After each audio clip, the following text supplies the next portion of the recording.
like quite a few. There we go. Sweet. Well, I'll get the last plug, and then we can just let people trickle in through the intro slides. But please sign up for Leland using the QR code. If you just joined, welcome. Signing up is going to help you get access to all of our free resources, all of our free events, free guides, free news, all of that, and also coaching discounts. So make sure to do so, and then we will go ahead and get started. Melanie, you can hit the next slide and we can dive right in. Sounds good. Perfect. Next slide, please. Awesome. So if this is your first Leland event, welcome. Welcome officially. We're excited to have you here. We do a ton of free of these. That's why we're saying to sign up, to get acclimated with the site so we can inform you. We do a lot of office hours. In fact, we have a free office hour tomorrow night with one of our top coaches. We do panels all the time. We do office hours. We have an interview workshop coming up for MBA candidates. So you're not going to want to miss out. Our goal as a platform is to be the one-stop shop for you to reach your most ambitious goals. So whatever it is that you're trying to achieve, if tonight you're here because you're trying to get into business school, we're excited to be on that journey with you and excited to offer you the many things we have. So to go through our services, one-on-one coaching is definitely the flagship of what we do. Melanie is one of our coaches. She's going to be leading our session tonight and introducing herself here shortly. We also have small group classes. A ton of them are MBA focused. So, help on certain essays, interviews, whatever it may be. And that way you can learn in a small group setting.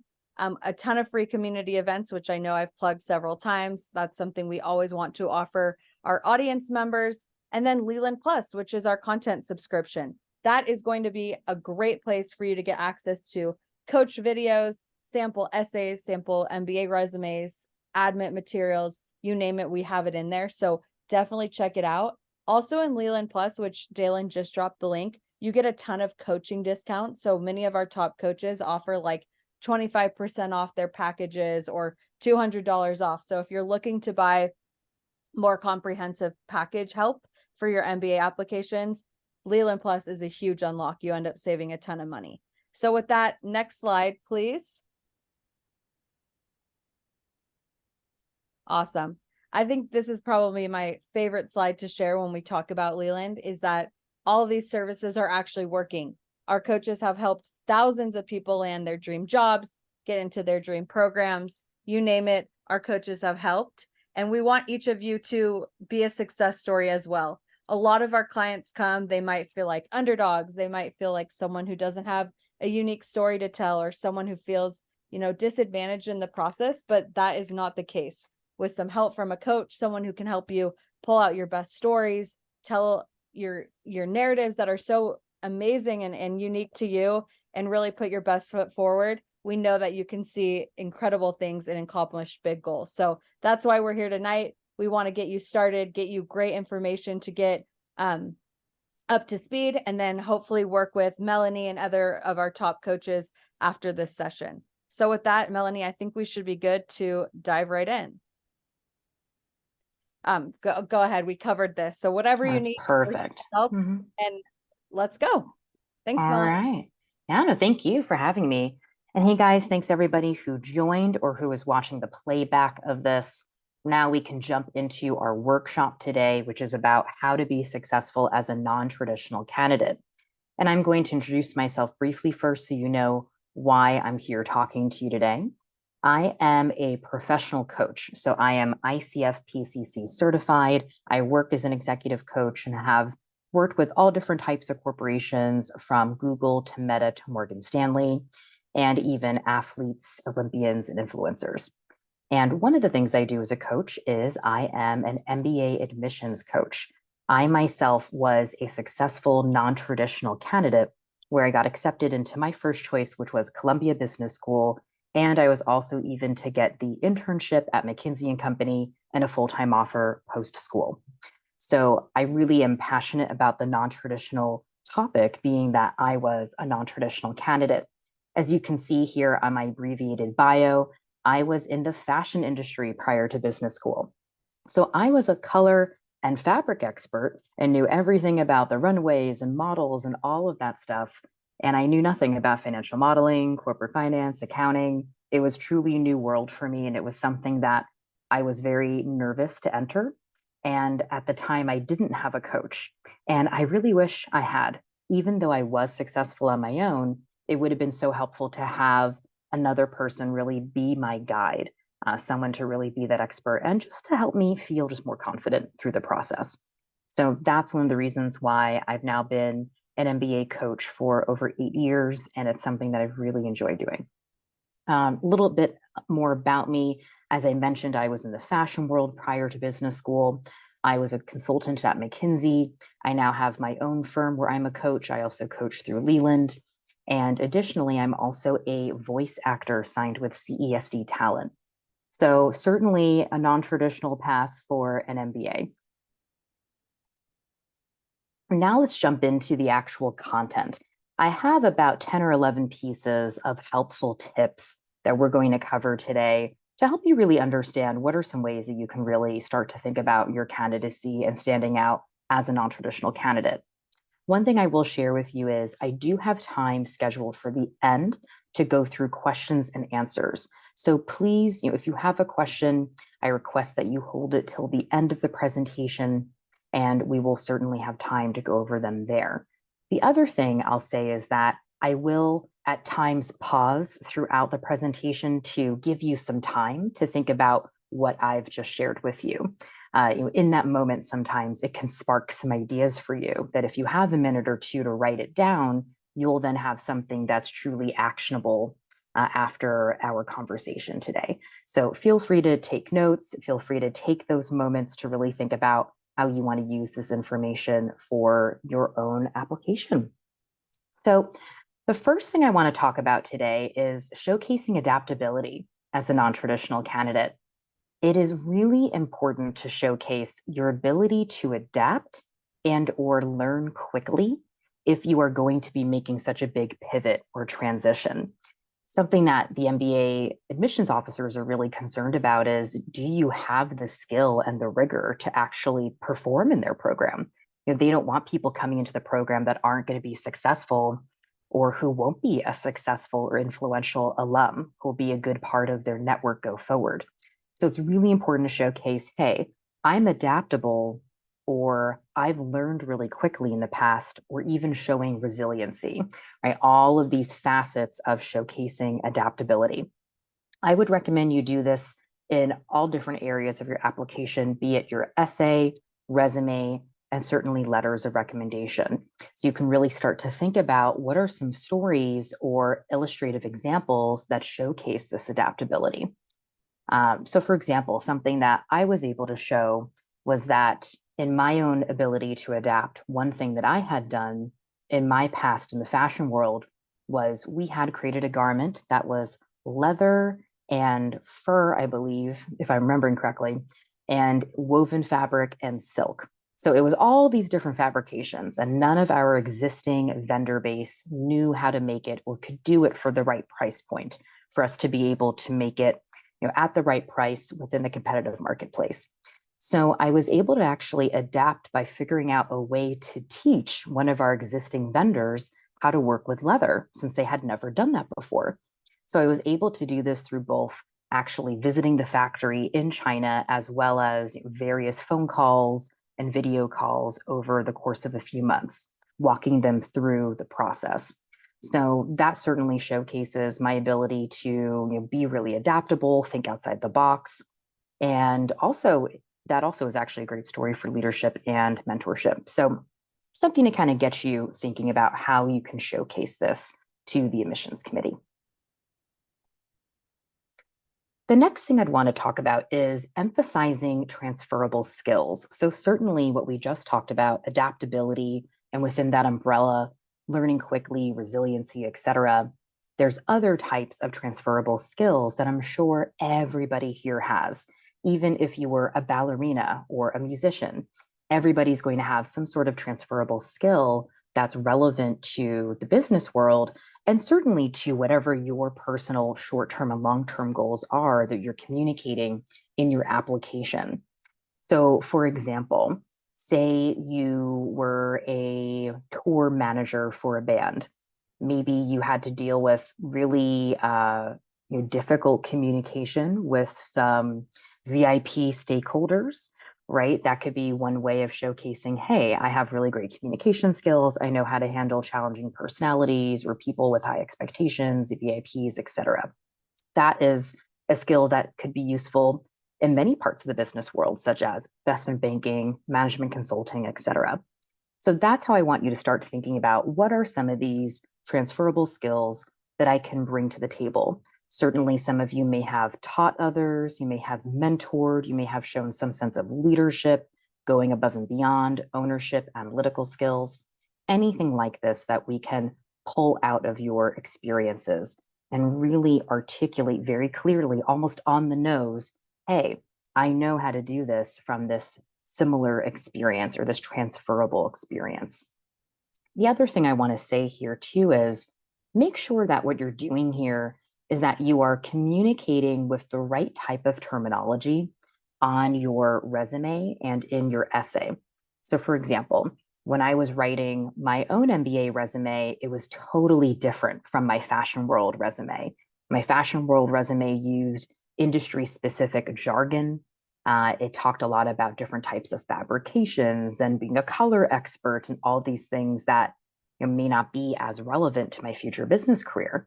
So I changed some of the terminology to make it more appropriate for business school, using words like stakeholders and things of that nature versus the senior design team. So these are just ways to continue to think about not only emphasizing those transferable skills, but using the right terminology and vocabulary throughout your application to do so. So I'm going to give you a minute here just to think about what are your transferable skills. Again, as you just write them down or as you start to think about it, some that may be relevant would be showing leadership, leading a team or group, even if they're an indirect report, mentoring someone who wasn't directly reporting to you. It could even be an intern or someone on a different team. You could showcase teaching skills. You could showcase being able to withstand a challenging circumstance or work under pressure. For example, let's say you were a performer of some sort and you had to perform night after night or under really challenging conditions. That could be potentially a transferable skill that you're able to work under pressure. Communication skills, whether they're written or verbal, dealing with senior level people, be it a VIP, celebrity, a challenging personality type. These are all things that may be relevant within your world. Additionally, even if you've never done financial types of work, maybe you've worked on a budget or a P&L. For me in the fashion world, I definitely worked on P&Ls and had to make sure I understood where our money was going when we were making a garment. So I was able to showcase, oh, I actually do have some financial and P&L experience and articulated that. So hopefully that gives you some useful ideas. I gave you a little extra time there to think through this one. So next we have leveraging your diversity and your uniqueness. And I want to make sure that we cover the different levels of what I mean by diversity. So typically, when people are talking about DEI, diversity, equity, and inclusion, or being in a diverse cohort, which typically most top MBA programs are extremely diverse, they're thinking about things like ethnicity, race, gender, sexual preference, and visible or invisible disability. These are the typical things people start to think about when they think about diversity. Anybody applying to business school, of course, they're going to want to be thinking about this. However, what's also important for a non-traditional candidate is considering how you're diverse in other ways, or maybe another word here to use is how are you unique? How can you take potentially what seems like a weakness or something that makes you different from the crowd and turn that into a strength regarding how you are unique, how you have a unique experience base, or you've done something that other people perhaps in your cohort have never done, or you have a really interesting skill set that is not typical to see in an MBA program. So that's where I want you to start thinking about how can you turn potentially a weakness or something that seems like a differentiator into that unique strength, where you can say to the MBA committee, hey, I'm bringing diversity to the table because I have a diverse point of view, because I've had a really specific type of experience base, or there's very few people who have my type of skill set or who have done what I've done in your cohort. So you can certainly speak to that. And most schools also publish the incoming classes information. So, for example, what industries they came from, years of experience. So you can even use data points such as those to say, hey, I'm making this up, but I see in your incoming class only 10% of people came from media and entertainment. So I'm already representing a more diverse or differentiated point of view, which will be helpful in the classroom. So that's the way I would think about it. The final thing I'll mention here is that also think about unique combinations of experiences or skills. For me, a unique combination of skills is that I have management consulting experience and also voice acting experience, which is a very odd mix, right? How many people are going to have those? But it actually makes me really excellent in all of the coaching work that I've done because it allows me to talk to people about how do you present yourself and have the right type of executive presence, perhaps for an MBA interview. So think about also those unique combinations that may allow you to have a special point of view. So again, think about your weaknesses or differences and how those can actually be strengths and help you to bring that differentiator to the table. Now, continuing on from that last thought of diversity, uniqueness, something that might seem like it's a weakness, but it's actually not, this is where we're going to discuss actual weaknesses, right? So, hey, everybody's going to have a weakness, no matter who you are, even if you're a more traditional candidate, everyone's going to have something that's not as strong. And my typical thought here is don't shy away from those weaknesses, especially if you are a non-traditional candidate.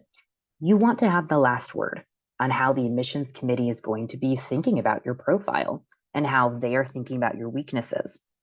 I would rather you address it head on rather than let there be lingering questions or have the admissions committee wonder, like, I don't know, like, do they actually have the rigor or can they actually do this? Or we don't really understand why they are interested in the program. Address any weakness. So the best places to do this typically are in maybe an optional essay, perhaps in a letter of recommendation, or maybe the main essay, depending upon what the prompt is. The typical types of weaknesses that I see are sometimes a lower test score, especially if someone has been in a more non-traditional career. Maybe their quant score is a little bit on the lower side with their GMAT or GRE. Something else that's a typical weakness I see in a non-traditional candidate is a lack of financial or more analytical expertise, especially post-undergrad. So think about those things and be honest and reflective in talking about these weaknesses. Don't make excuses, right? That's the worst thing you can do in, say, an optional essay, but be honest and reflective and say, hey, I know this is something that I can work on. And you can talk about how you plan to work on that, how you plan to be successful, and or how you plan to balance any potential weaknesses with your strengths.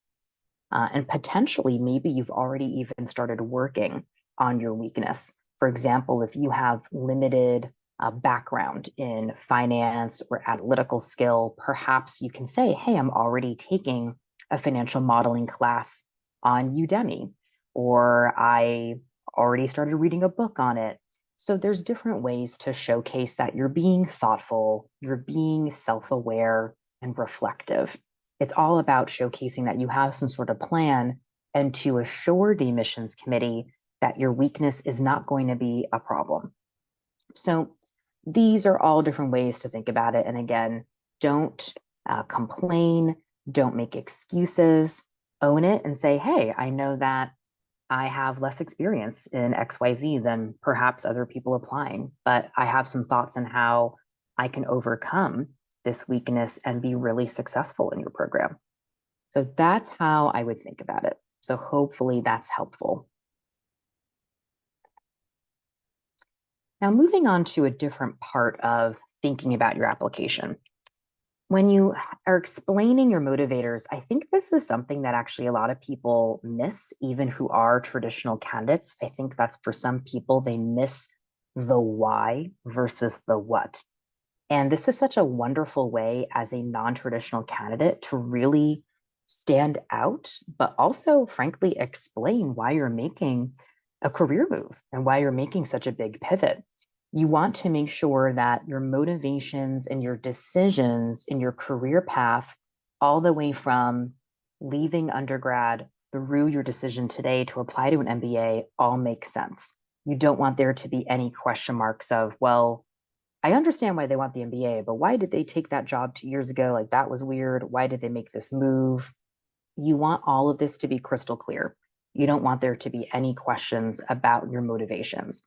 So there's, again, two reasons for this. One is, as a non-traditional candidate, you want everything to be clear so that there's no question marks about how you're thinking about your career. And secondly, you want to help yourself stand out by telling your why and telling your story and showcasing that authenticity that is really exciting to the admissions committee. Now, one of the most boring things that they see are essays that say, hey, I want to go and work for McKinsey, and this is why I want to go to your school. It's like, well, okay, did I learn anything about this person? Could that essay have been written by almost anybody? So that's where you need to be honest with yourself and say, hey, does this essay feel boilerplate, or am I really getting into the why and motivations and who I am, or perhaps even my light bulb moment where I realized why I want to do what I want to do in my career? So definitely do the self-reflection here to explain your motivations. The other thing I'll mention here too is when you are considering making sure that the first bucket I talked about, that your career decisions have just been very clear. If you feel like there's a lack of clarity there, or perhaps you've moved around a lot in your career, or you've had a lot of different jobs, there's a few different ways to manage that. One is that you can potentially address it directly on your resume, where this is something I actually did. In the fashion world, it's very normal to move around a lot and to work for a lot of companies because it's just one of the only ways to ever move up the ladder. It's very normal. It's a very crazy industry that's not very stable. So what I did was I added one line under every single position that I had held post undergrad. And it was just one line that explained why I left and why I moved to the next role. And that, I think, was a huge help because you could look at my resume and without any doubt understand everything that I had done in my career and every single step and every decision that I had made. And I also was able then to really control the narrative and focus on all the positive reasons why perhaps I had moved to a new role.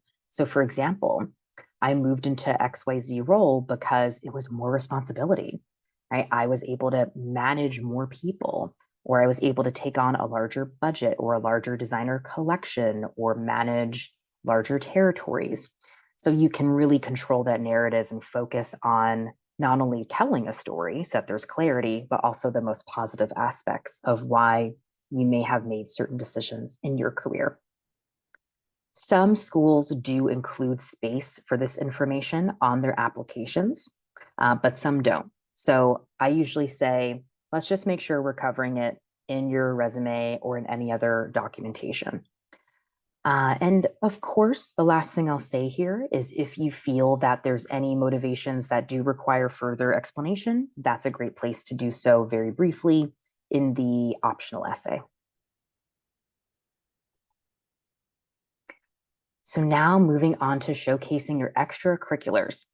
So this is an area which is interesting because it's totally different from a more traditional resume. Even for creative fields, you're not going to really be talking about your volunteer work, your extracurriculars, leadership, hobbies. This is pretty unique to an MBA resume in general. So this is something a traditional candidate has to do as well.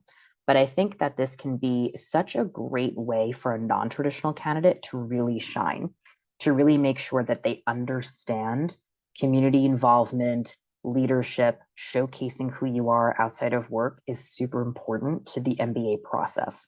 So I think it's a great way for you to stand out and really give the admissions committee what they're looking for. And because you are already a non-traditional candidate, maybe you have something really cool that you do already in your free time, and that makes you interesting. What makes you you? How can you stand out? So this is, again, not only leaning into what the admissions committee is looking for, but also helping you to stand out. So for example, something that I was already doing back in the day was my voice acting, which is kind of a funky extracurricular hobby that I did, and I made some money from it. And it was a great thing to put on my resume, again, in order to showcase the things they're looking for, which is understanding how you're involved in your community, in your own life outside of work, but also helping me to be, again, differentiated and stand out from the crowd. So definitely consider these things. This could even be something as simple as I've been playing guitar for 10 years on and off, and it's an important hobby to me. And I spend time every week practicing or playing songs. So definitely think about what this could look like. Overall, if you have questions about what to include, we can always talk about that in the Q&A section, but it really can be anything from volunteer work, community work, religious activities, hobbies, actual clubs you're a part of. You can really be creative here with how you're showcasing community involvement. Now, the next point here is to leverage networking. So we've been talking a lot so far about your application itself, and I want to make sure that we hit on this point. Certainly going into business school, networking is so important, right? They're going to make sure that you do tons of that, and you're certainly paying for the network. But it's really, I think, very helpful for a non-traditional candidate to accomplish two very specific things. One is to showcase your interest in the school, especially as a non-traditional candidate. I think that's really important, right? They're already wondering, oh, this is kind of interesting. You're making a pivot. Why are you interested in an MBA? Actually leveraging your networking, talking to the school, talking to alums, showcasing your interest. Those are great data points for them to go, oh, I can see Melanie went to 3 different on-campus activities with Columbia. She's talked to these 3 different club presidents. She even mentioned it in one of her essays. That's one way to really show them data on, yes, I am serious about this and I am committed to the MBA journey. So I think that's really important as a non-traditional candidate. One thing I also will add here is some schools care about engagement more than others. Harvard cares, I would say, less than some of the other schools about engaging directly with them. However, some schools really care about it. And I can say that I know for a fact Columbia does care quite a lot. So that gives you a little insight into those 2 specific schools. Now, the second point here, point B here, to gain insights into how to articulate your story. This is the other reason why I think networking and using the community is really important for a non-traditional candidate. You might struggle a little bit with thinking, how do I actually tell my story and explain how I'm going from being a musician to being an MBA candidate? What you can do is use the power of LinkedIn. Use it to try to find people that were in similar industries prior to prior to them going to an MBA program. Utilize all of this great data that we have in social media to find people that you want to connect with. And you can potentially do this too by going to school websites, looking up their various affiliation and interest clubs, and potentially finding people in certain clubs that are in similar industries to you. So for example, perhaps there's a music club on campus, and you may find people who are officers on the music club page who used to be musicians. So reaching out to these individuals can be helpful to help you articulate your story. The one thing I will say here about point B is that this takes time, right? This takes time to reach out to people and research it and have these conversations and coffee chats. The beauty of having a coach is that you can cut out a lot of that work of point B. where your coach can really help you to figure out how to actually articulate your profile and your story. So recommending point B more so if you don't have a coach. If you do have one, you won't necessarily have to go into all that extra work. So hopefully that's helpful to just understand how you can think about networking, how you can be thinking about your community, and how a coach can potentially help you in this particular situation. So let's see. So I got through my points fairly quickly, actually. So let's open it up for questions at this point. And whatever is easier, Erica, if you would like to potentially let me know who has their hand raised, or if someone has questions in the chat, whatever is easiest for you guys. I think we could just have people come off mute and off camera and ask. We have a small enough group. There's just 27 here today. So if people want to come off mute and ask their questions, I think it should be okay. And if we need help with regulation, I'm happy to step in. Got it. Okay, great. Well, again, I'm happy to answer questions. So, and it can be something I'll mention too. If it's really specific to your situation, I think that's great. So please go ahead and ask it, because, why not? Why not ask a specific question? It could really be helpful for your fellow potential candidates on the call. So please go ahead and come off mute, whoever would like to go first.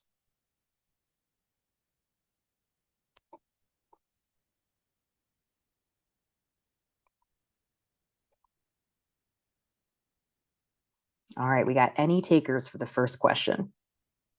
I can go first, or I think that's Stephanie. Is that right? Yeah. Great. Hi, Stephanie. Thanks so much for joining. Hi, Melanie. I think you were speaking music to my ears, literally, because my major is in music. So I work in music right now, but I'm more of an analyst right now. So I think that's kind of like the angle that I'm going to try to play when I'm applying to MBA programs. But what's it called? Oh my God, I forgot my question. But yeah, I think when you speak non-traditional candidate, I think that's where I relate to the most, because I don't like I've gone to some info sessions and I've told them that they're music major, and it almost sounds like they're shocked that I would be applying to this. Yeah, but how is it?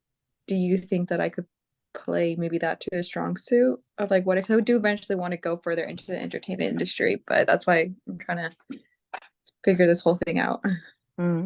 So this is great. And thank you, Stephanie, for being brave to speak up and share a little bit of your story. I think what we can do is work through a little bit of a few questions I would ask. And I think this will be helpful for everybody else in the call to hear, so that they can understand some questions they can start to ask themselves. So my first question for you would be, tell me the specific title and like maybe one sentence of what you do now and where you're working. Can you clarify that? Yeah. So my degree is a Bachelor's of Arts in Music with an emphasis in music industry studies. And then my title right now is Senior Analyst of Label Administration at Gelfand Renner Feldman. It's an accounting firm. So essentially what I do is I pay out songwriters on a quarterly basis of what they're due from like royalties, or when I'm not doing that, I'm doing audits to certify songs gold and platinum. I'm analyzing sales, whether that comes from songs, videos, downloads, and certifying those kind of things. Got it. Got it. Okay, great. So it sounds like you're doing some analytical work, if I get that right, because you're working with royalties and money and what people are getting paid. Right. Great. Okay, perfect. So that's excellent to already showcase that you have a transferable skill, right? You have some analytical skill and experiences. So that's fantastic. And then tell me, what are you looking to do post business school? What would be your intended short and long-term goals that you'd be sharing? I think I'm kind of in between whether I would want to pivot into a different industry, because whether it be with like data analysis in a different field, in tech or something like that, that's really where I'm kind of at, where if I want to pivot or stay in my field right now. But yeah. Got it. So this is going to be an important part of anyone's application, certainly for someone like yourself with a non-traditional background. You want to make sure that we have clarity of the entire line of sight. So from undergrad to your first job, any jobs in between, to business school and how that sets you up for short and long-term goals. So for example, if you were interested in moving into, say, a management type of position in the music industry one day, where you're perhaps managing artists, perhaps you're an agent of some sort, or you're managing their portfolios, maybe a business manager, right? These people, I live in LA, these people make a lot of money. There's tons of agents and managers of all different sorts here. So it would be very relevant in that case to showcase, hey, this is why I have a degree in music, so that I understand the industry. And this is why I started off working in royalties. And this is why I need an MBA in order to get the additional skills to really manage, an artist or their portfolio or their business or whatever it may be.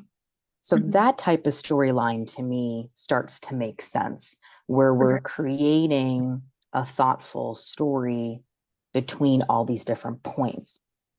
If you wanted to go a very different route, which it sounds like you were also interested in, say, data analysis of some sort in, say, tech, then this would be, a total pivot.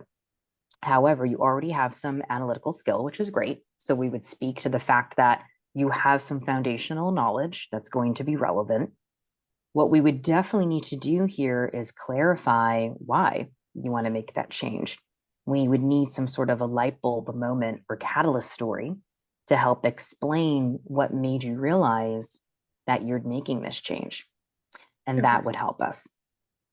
The other thing I'll share with you, Stephanie, is there's a formula that everybody on this call can think about. And this is relevant if you're a non-traditional or traditional candidate. You want to always think about what you bring to the table that is relevant to both the MBA program and or your short and long-term goals. So you want to think about skills, experiences, or networks that you already have that you can bring to the table. Again, those that are relevant to either the MBA program itself, so being a successful MBA student, and or your short and long-term goals. Then you want to explain, so plus, what are the skills, experiences, and networks you're going to gain or build upon or up level in business school that, again, are relevant to these long-term and short-term goals. So basically what you have plus what you'll gain or up level equals confirmed success in the future. So that's how you want to think about explaining how you're going from point A to point B. So I'm going to pause there for a second. Have I helped to answer your question? Do you have a follow-up question? No, that's actually helped me a lot. So yeah, thank you so much. Yeah, you're so welcome. And thank you again for speaking up and sharing your story. I think that you're less non-traditional than maybe you think, right? And I would really sit down and write out my first couple of points were around adaptability, learning quickly, and also those the transferable skills. Really think about those points for yourself. And I think that'll help you to feel more comfortable with where your story may go. Okay, thank you. Yeah, you're so welcome. Well, props to Stephanie for being the first to speak. We have some time, and sometimes I love it when I finish a little early because then we have time for questions. So happy to answer anything else. I see it looks like Zay raised his hand. Hey, Stephanie, can you hear me? Melanie, sorry, my bad. Yeah, no worries. I can hear you. So thanks for hosting an amazing session. That was super helpful. My name is Zay. I currently am an analyst at McKinsey. I work for New York City office. And I am in the analyst 2-year rotational program, and I did graduate with a business degree as well for my undergrad. So I'm not necessarily like non-traditional, in a sense that I did go to business school and I, work for a business, like kind of like an analyst company, so management consulting firm. But I am non-traditional in a sense that, with my background, like international status, and amongst a lot of other things, that's the way I consider myself non-traditional. And I think my question will be around the timing of the MBA application. So I'm currently committed to a 2-year program as an analyst with McKinsey. And I ideally want to go to grad schools, like especially Columbia. That's my dream MBA grad school. After graduating from the 2-year program with McKinsey.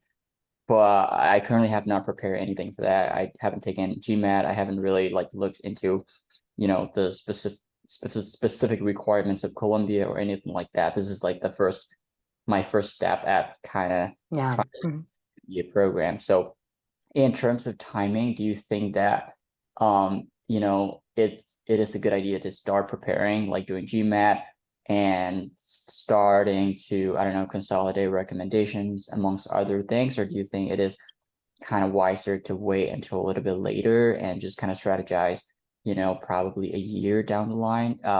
What's your opinion on the timing of my situation? Yeah, got it. Thank you for sharing that. That's super helpful. And welcome to the crazy world of MBA admissions. I appreciate you sharing all of that. And Columbia is awesome. I am a little biased, but I did love it. And a few thoughts for you. So, one is that if you are planning to go to business school directly after being employed for just 2 years post undergrad, that's pretty short. So, I would consider potentially thinking more so having 3 years of experience by the time you would matriculate or join school. The other thing to think about here is I actually had a candidate, this was last year, he successfully got into Wharton. He was, funny enough, a BCGer, so similar to you, so not McKinsey, but BCG, and only had about 2 years experience post undergrad. But we were able to make a really clear argument for why the time was now and why he was ready for business school. And it had to do with some really specific goals that he has for his career and the timeliness of those goals from an international political standpoint. I don't want to give too much away so that he remains anonymous. So we were able to make that argument, and his letters of recommendation, we also made sure that the recommenders really clearly articulated how he was ready, saying, hey, he's ready. He performs at the level of someone with 3 or 4 years of consulting experience versus 2. So if you wanted to apply, early on with just about 2 years experience, that's one way to think about it, right? How can I create a very strong narrative for this being the right time and me being ready? The next point that I'll make for you is that with the GMAT, I believe you have about 5 years to use your score. And just triple check that, because sometimes they change things. The GRE actually just changed their exam. So just triple check that it's 5 years. I would highly recommend taking the GMAT before you start your application process for 2 reasons. One is most people need multiple months to study, and you're in already a high intensity job where it's difficult to find time to study on a weekday. And so a lot of people need time to prepare.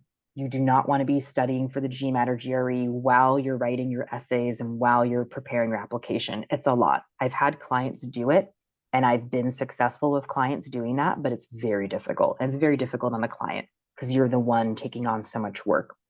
So do the GMAT early. Now would be a good time if you plan to apply within the next 5 years. The other reason why take the GMAT now is then you'll know what your score is, and you'll have a much better idea of how competitive you are. There's a huge difference for the top M7 schools if you have, say, a 730 versus a 680. So definitely something for you to consider. Highly recommend taking it ASAP. And that goes for everybody on this call. Get your GMAT or GRE out of the way. The final thing I'll say, based upon what you shared with me, is you talked about recommendations.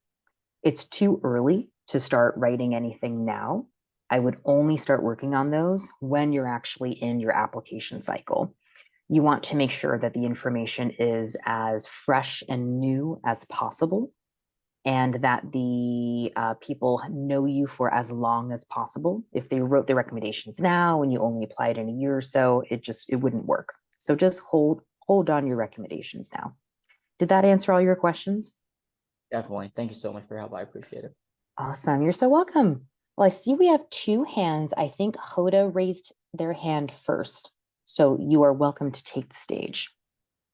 Hi, Melanie. Thank you for taking the time to do this. Absolutely. Like Zay, I do have like a work, I haven't worked for a number of years, but that's because my current employment required a lot of studying. And I would think that that's my weakness, that I've had a lot of schooling. and I'm a lawyer currently, so I've had to do like undergrad, postgrad, study for the bar. So there's been a lot of that. So I think for me, that's a weakness, that my number of years of work are going to add up to like 3. And yet I'm on the older side of like an MBA candidate. So, and I know you said like address your weaknesses head on, but this is, I think, a tough one to say, oh, why do I need more schooling, you know? Well, let's dig into that for a second. So why do you want more schooling? Why do you want an MBA? What is your goal? It's to pivot. Like it's to pivot, but at the same time, like the law industry I'm in is venture capital and startup law. And so it's to pivot into like entrepreneurship. Oh, so do you want to be an entrepreneur yourself, or do you want to be a VC investing in? No, an entrepreneur myself, not the. Oh, and what type, do you have an idea of type of company, product? Not there yet. Like I would feel like short-term goal would be like to get out of business school, work at a startup as well, and then kind of like move on to my own thing. And so like don't have a concrete idea yet. But Got it. There's a lot of different ways we could think about this. This is very exciting because I myself am an entrepreneur. I have my own company and, you know, doing my acting stuff. I mean, all that's very entrepreneurial. So yeah. I would first recommend that you think about the potential idea of either shadowing an entrepreneur or being an advisor or potentially even going to work for a startup, to really make sure that that's the route you want to go in before you invest in more school. And I know that may sound surprising coming from an MBA coach to tell you to maybe not get an MBA. I just want to make sure that you are, you know, very sure about your goal, being that you don't know what you want your company to look like. The additional reason I say this is being in law and working in VC is completely different from actually being an entrepreneur or actually being in a early stage startup. So I just want to make sure that you are like, yes, I feel super strongly about this. Say, for example, you shadow somebody for a few weeks, or you take a sabbatical, or you do something to showcase and test this. What would be great is not only can you come out of that and go yes or no, but if it's a yes for you and you go, oh my gosh, this just got me even more excited about an MBA, now you have some really great data points to talk about on your application, where you can say, you know what? Yeah, I only have 3 years of work experience, but I have really found the perfect place for me to be. And I had this experience and this light bulb moment that really, brought me to where I am today and to my overall career vision. So that's how maybe I would think about it for you.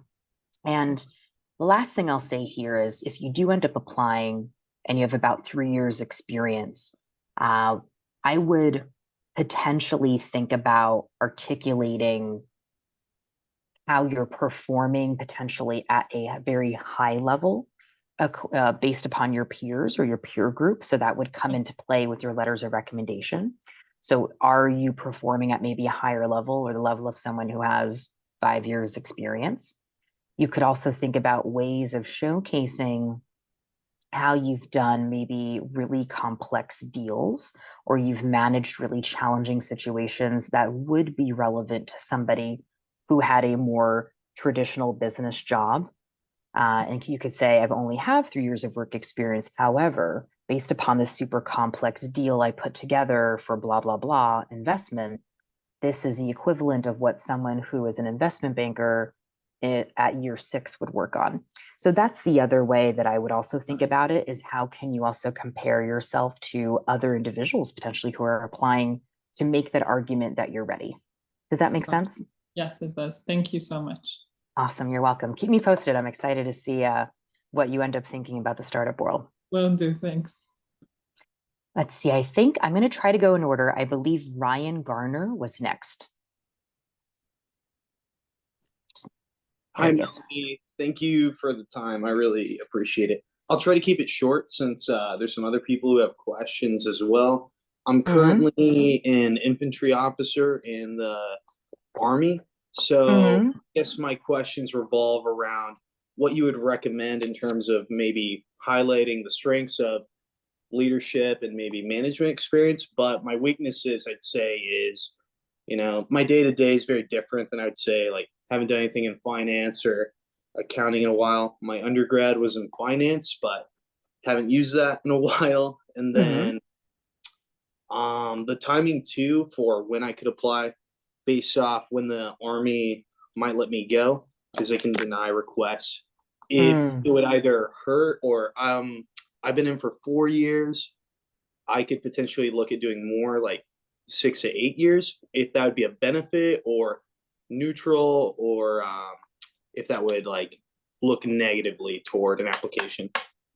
Got it. Got it. So 4 years, that most people have. I think the average for most top business schools is about like 5 years experience. So 4 years is right around the money. And unless you were going to gain some sort of really significant new skill or new level of leadership experience by staying 6 years, then I would say, if you know you want to leave, maybe now's the time, right? The other thing I would think about for you is there's plenty of people that are veterans that go to top business schools. I went with a bunch of veterans to Columbia. So certain schools are very veteran friendly. I know Columbia is. You would also want to consider for yourself, why are you going to business school? What are your goals post-Army? How are you going to use those Army experiences to achieve success in the future? So I think that would also be a big part of what I would want to hear of from you, and how you figured out what you want to do, having worked in the Army. Do you think you have a story about your light bulb moment or your catalyst moment, or when you kind of figured out what it is that you do want to do, or maybe you haven't had that yet? So I'd say not a full-blown light bulb moment. The main thing that attracts me about the program is enhancing, my education toward management, and just really what drives me is building and motivating teams, I guess.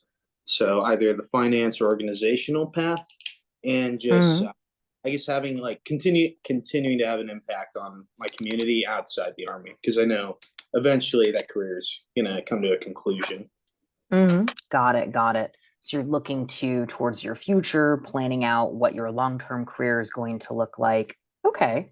I think that could work, and really being able to give, I think, very specific illustrative or demonstrative examples of you leading and creating high functioning teams is going to be important.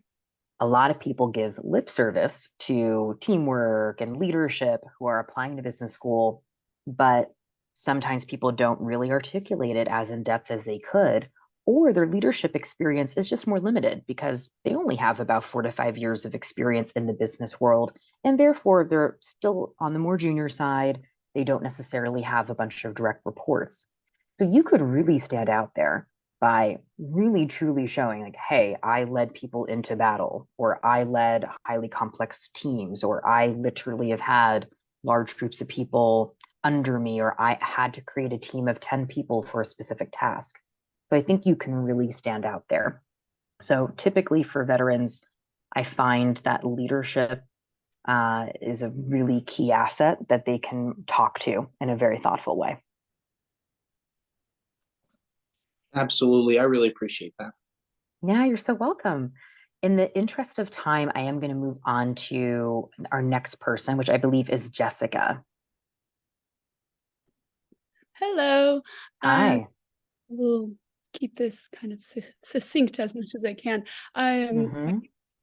Thank you, Melanie, for your time. It's been really valuable for me. Awesome. Now I'm for the last 6 months, I've started a business that has counterparts internationally. And my background is nursing. So that has included hospital level, so like ICU nursing, as well as occupational health nursing, which is more of what I'm doing on the side right now. And then also medical device sales. So when I was doing medical device sales, I this last year in an MBA program.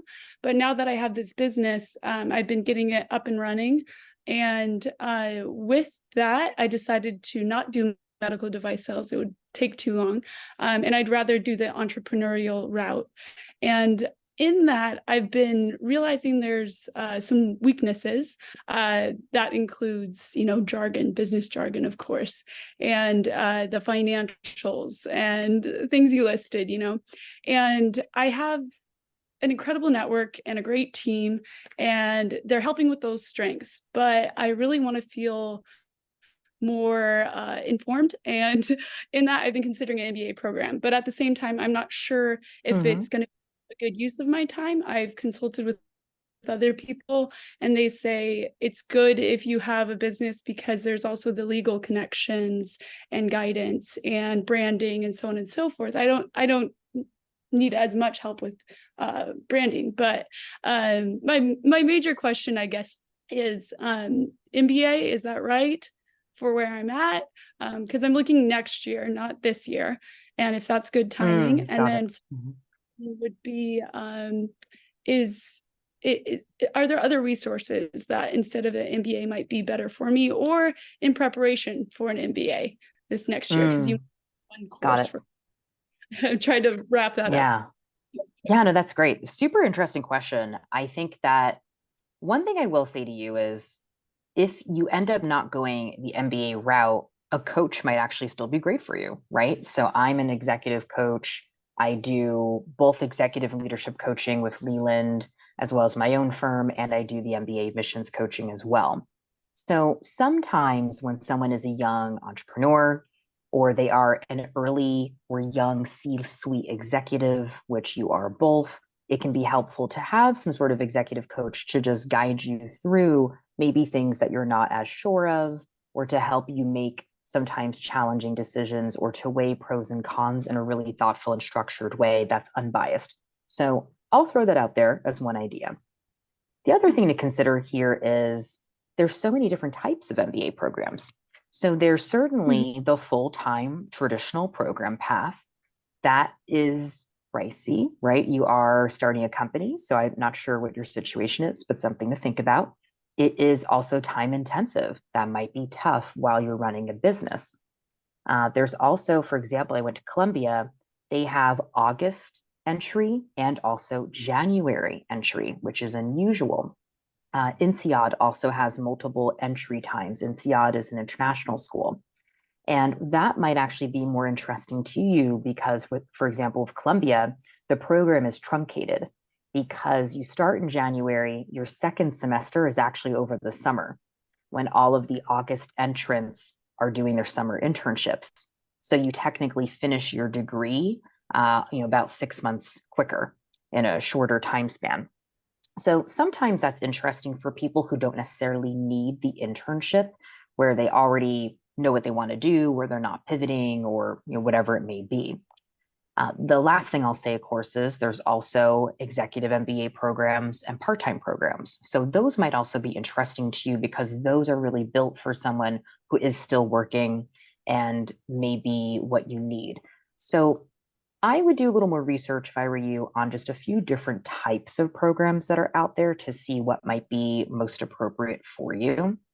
And the other final third thing I'll say is as you think about applying potentially next year, when you're a startup founder, so much can happen in a year, right? My gosh, you could be, right? I mean, my gosh, it's impossible to know where you're going to be in September 2024.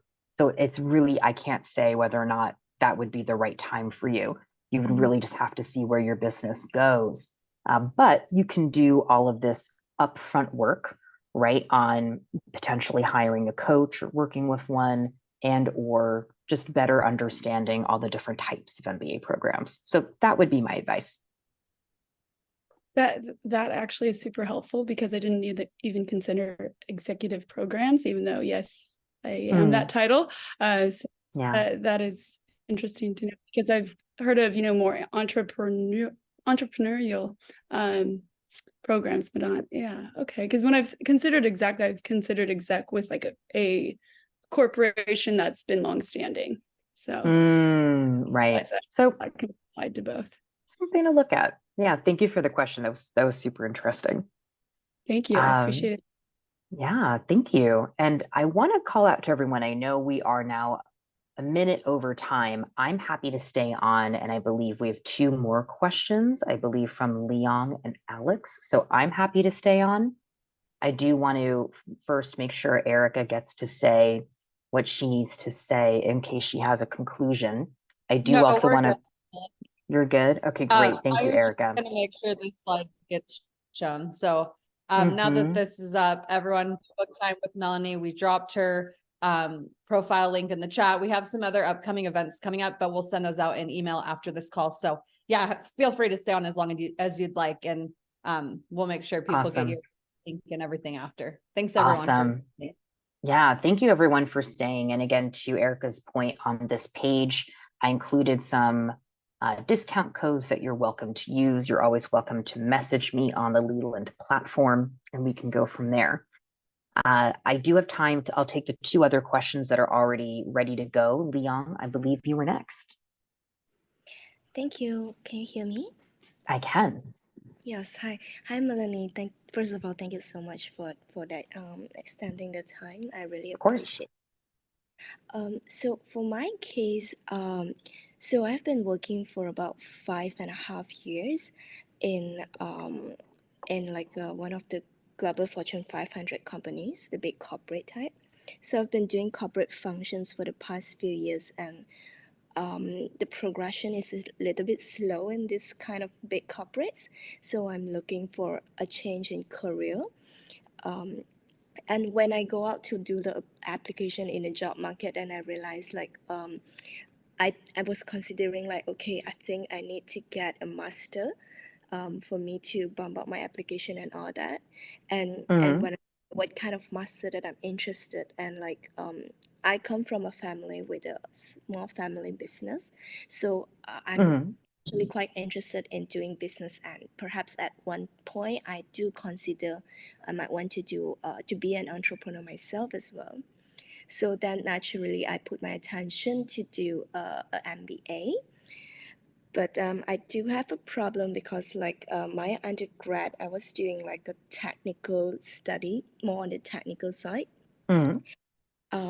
So I did it in one of the, like I intend to apply MBA for like the M7 in US.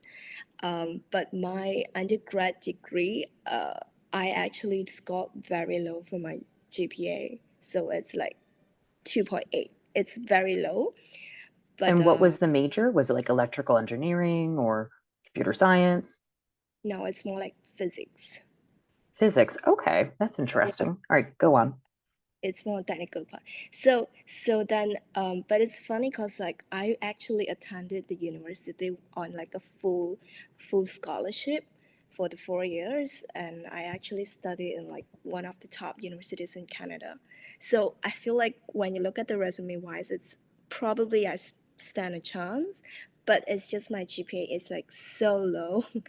So then right, I think I'm not confident in myself. I think like I'm not that bad, but I feel like, oh, because of that, I feel like it's really put me gonna be like, I'm not being able to score like Harvard, for example.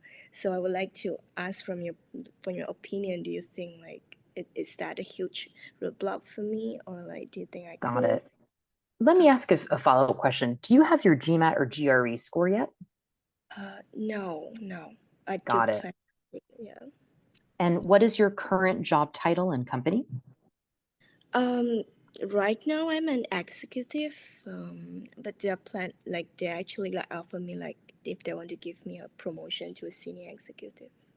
At what kind of company, or what's the name? It's like one of the global Fortune 500. Got it. Like in what industry?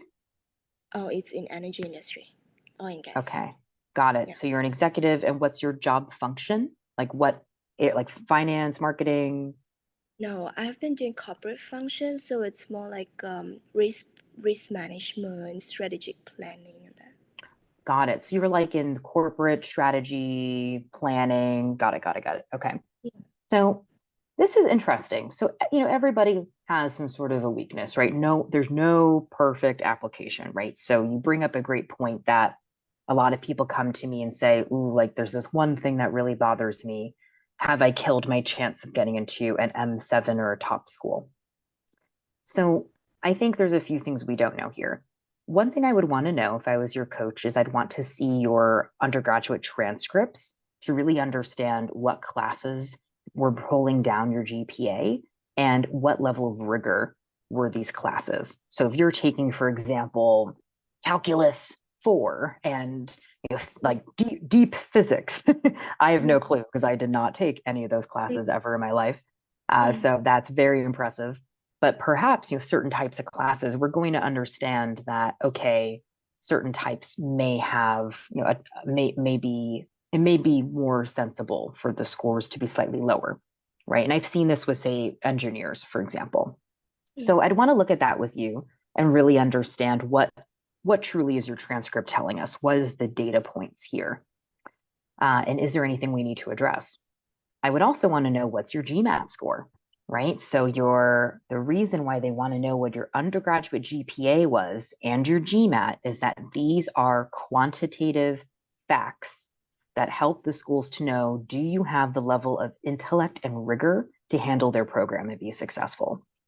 And they're easy to use. It's a number, right? The essay is qualitative, the letters of rec are qualitative, but the GPA and the test scores, easy. It's a number, they can rank you. So I would highly recommend for you, especially, you've got to get an excellent GMAT score. That has to be super high. So again, I listed a couple of things that I would do with you as your coach. Again, looking at your transcripts, really understanding what's the story they're telling.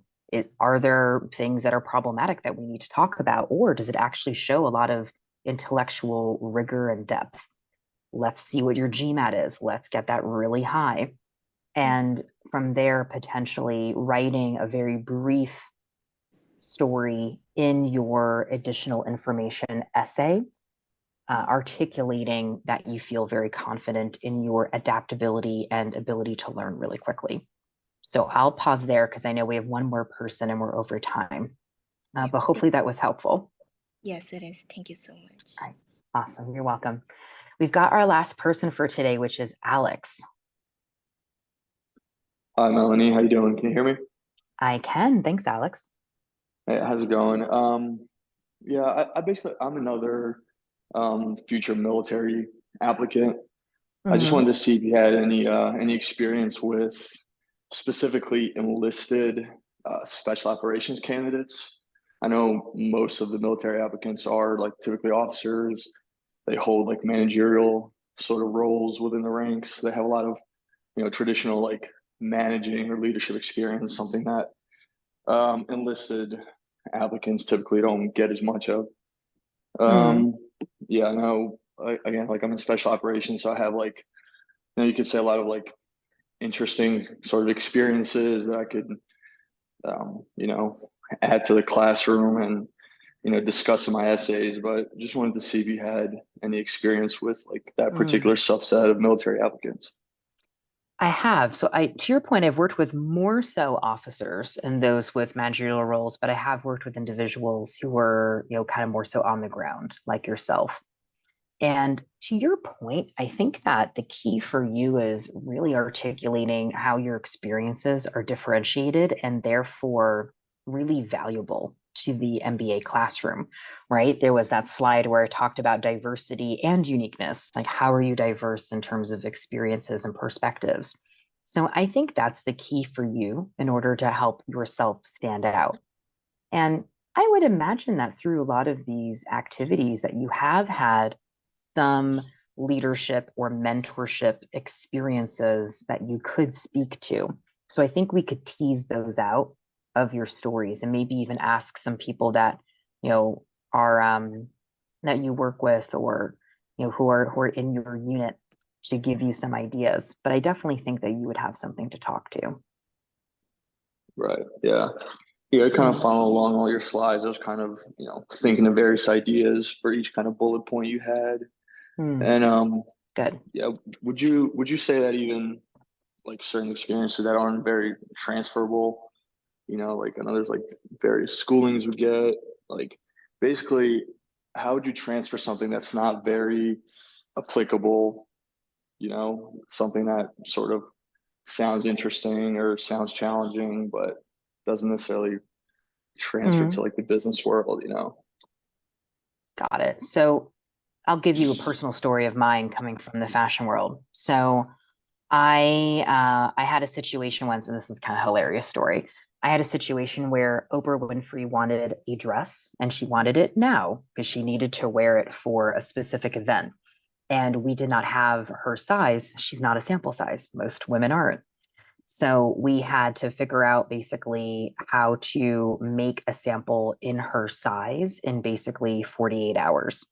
And this included really creative on the spot thinking while under pressure, color matching things, using a very specific skill set that I had in terms of understanding fabric, color, running to the garment district, finding the right fabrics, reorganizing the flow of work and priorities within our sample room so that we literally had a sewing machine to make the dress once we had the materials, and all the while managing communications with a VIP group, i.e. her people, Oprah's people.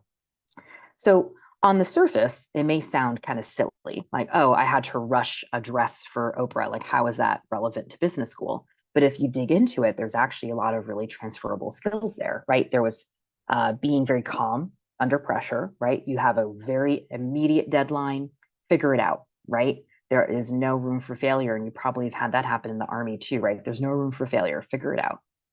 So there was that.